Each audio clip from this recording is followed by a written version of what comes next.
welcome to the adjudications for Newcastle-under-Lyme Virtual Festival 2021. And this is for classes VC 153, the vocal solo 11 years and under, VC 154, vocal solo 12 to 15, and VC 155, vocal solo 16 to 18 years.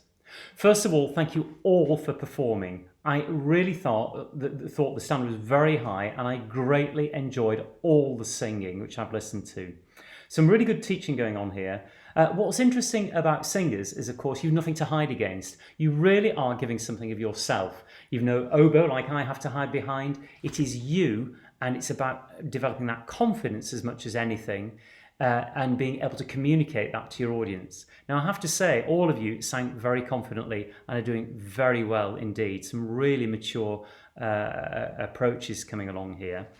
The other thing with singers, of course, your voice is personal to you, and what we're really looking at is a snapshot of where your voice is at any one stage. Now, obviously, with the 11 years and under, you've got a long way to go with your voices, and we're going up to the 16, 18-year-olds, but even at 18, your voice is not fully matured, and certainly for opera singers, they would consider being in your 30s until your voice really reaches its peak. So, and people arrive at those different stages at different times. As you grow, your voice will grow and it will settle and mature, and you're having to deal with all those different aspects as you go along all the way. The other thing I would say as well, developing a really good technique, whether you're doing pop, rock or whatever, is really, really important. Learning to breathe properly, learning to use the whole of your voice from your chest to your middle to your head register, getting these transitions so we've just got one beautiful instrument, and actually having good technique. That breathing, mouth shapes is so important, and it's important it's developed right from the start. Now, we had some really delightful performances here. In the 11 years and under, we had This Little Girl, Tim Minchin, Love Story, Taylor Swift, Someone You Loved, and Beauty and the Beast. And it's Beauty and the Beast. So it's nice to see a mix here. Maya started off with This Little Girl and did it unaccompanied. Maya, very well done for doing it unaccompanied. Your pitching was very good. Particularly as you had no support there, but really, really very well communicated.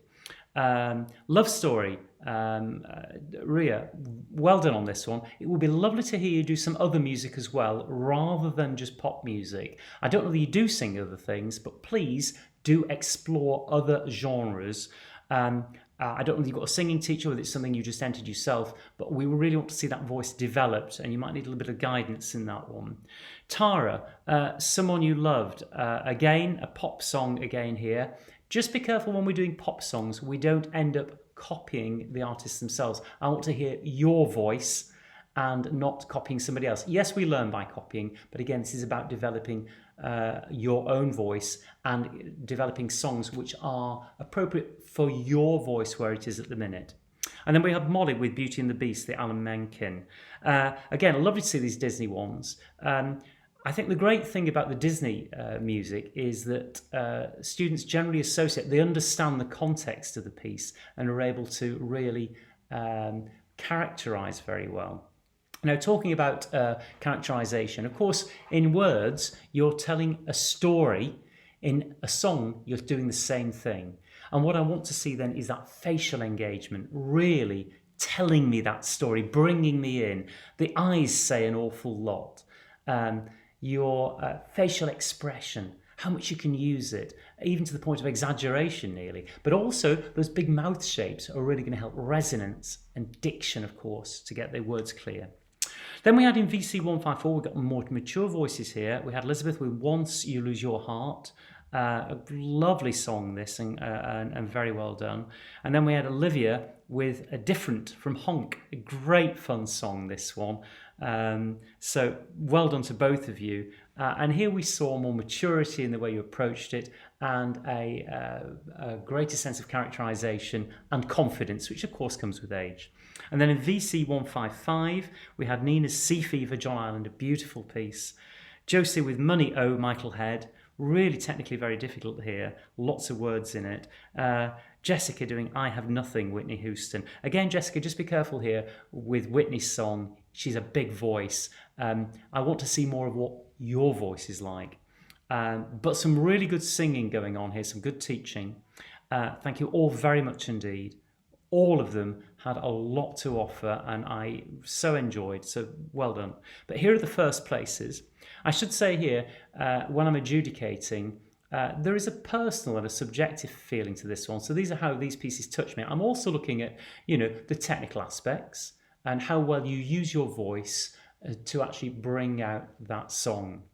Okay, so in 153, the 11 years and under, the first place I gave to Maya for her This Little Girl, Tim Minchin. Some really nice parlando style going on there, half spoken, half sung. Well done.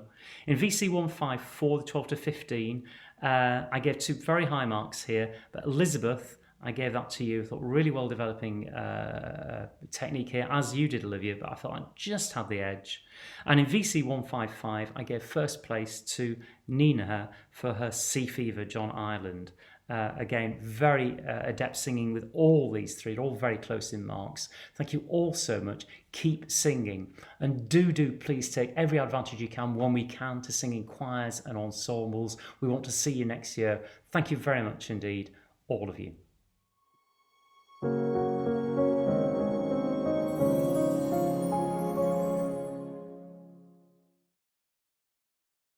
In this adjudication, I'll be looking at the music theatre classes for VC 156, 157, 158 and 163. So we're going to cross the whole age range there. But what I've got to say, I think applies to all of you. We're just looking at different stages of where your voices are in this kind of continuum as you develop as singers. Okay, so music theatre.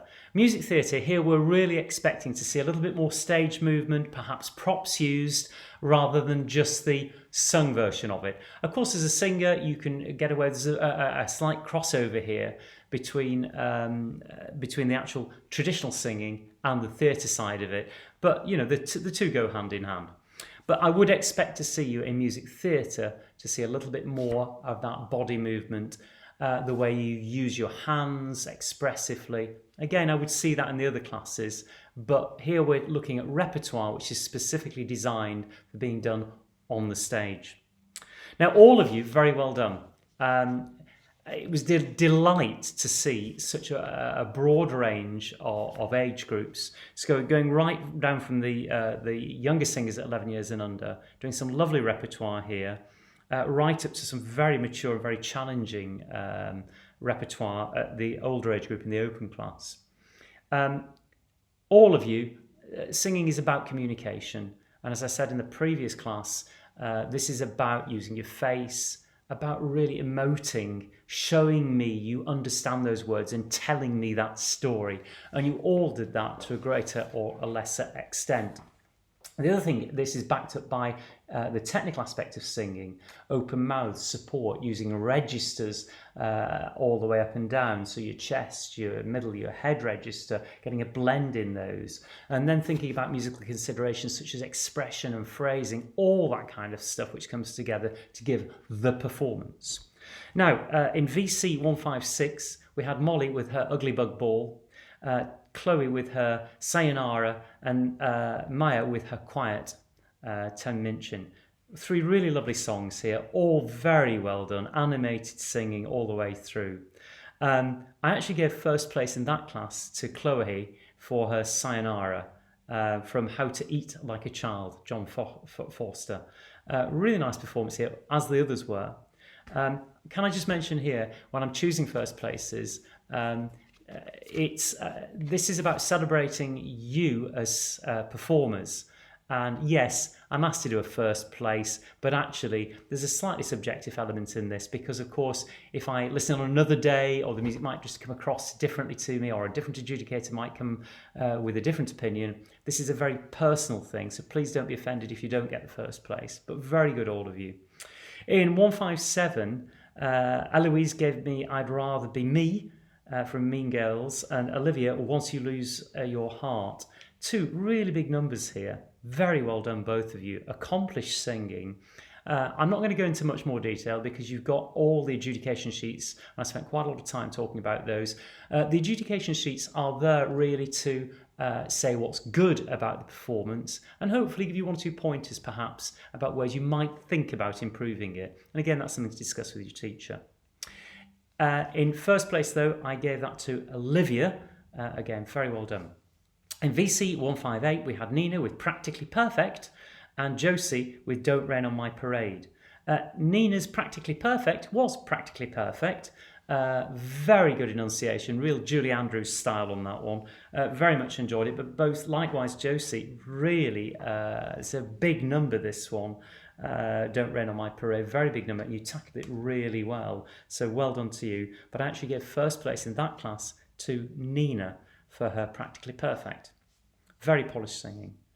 And in the last class, VC 163, we had Josie again, and Josie sang us So Much Better from Legally Blonde. Again, a big number, well done. Josie, that was a very deserved first place, I have to say. You were the only one in the class, but I have to say it was very deserved anyway. I really enjoyed all these performances. There's some really good teaching going on here. It's so great to see your confidence in the way you present these songs.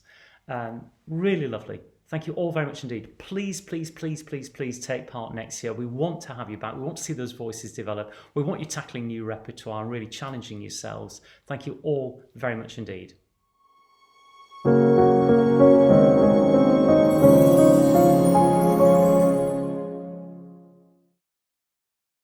And here I'm adjudicating a class CO201 music composition, 16 years and under. Mary, you're the only composer in this one. It would be lovely to have more composers, so thank you very much indeed for sharing your music with us. Obviously, it's quite a deeply personal thing when you're writing music. Now, nobody's to say you're right or wrong because it's what you want to do. But I think you're a very promising composer here. Really enjoyed this. I love the theme, Winter Sunlight. It's got a strong, evocative image to it. A nice, strong, ternary piece here, so you've got a real structure to it. Loved your opening theme. I've made 1 or 2 suggestions on the adjudication sheet, which when you get, you can consider yourself on it. But I love that kind of Mozartian theme you've got. I wonder if you can explore a little bit more with the harmony, in actually getting a little bit more sophistication in the harmony for your theme, and actually thinking about developing that theme into a longer idea. This is what we call consequent antecedent phrases, question, answer, or what we call organic growth, where you perhaps take it, you add a bit more, you turn a bit upside down, and you get that logical growth. Composers don't just get inspiration from on high, they have to really, really work. And it's the same way a novelist, when you hear novelists talking, they have to make themselves sit down and work and rework and rework and rework to get those ideas, which I'm sure you've done anyway. But I'd like to see a little bit more sophistication in that writing. Now, your composing is going to be very, very, very much influenced by what you listen to. So my biggest and best piece of advice to you is listen to as much new music as you can, because that really, really will inform and help you develop your own sense of style eventually. Okay, we have musicians, composers who go through 3 periods in their life. Number 1, where they're learning to copy and developing from other composers. That's what we call the early period. In the middle period, that's where you've matured and you understand what you're doing, you've mastered the art.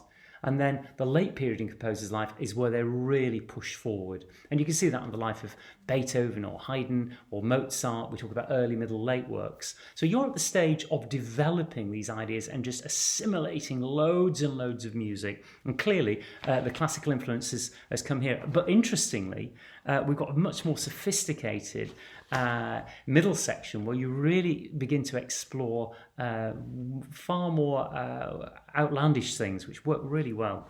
But just going back to the score itself, very detailed, so thank you very much indeed for that. You clearly are an instrumentalist. We've heard you play earlier in one of the other classes. Lots of detail in the score. Thank you very much indeed.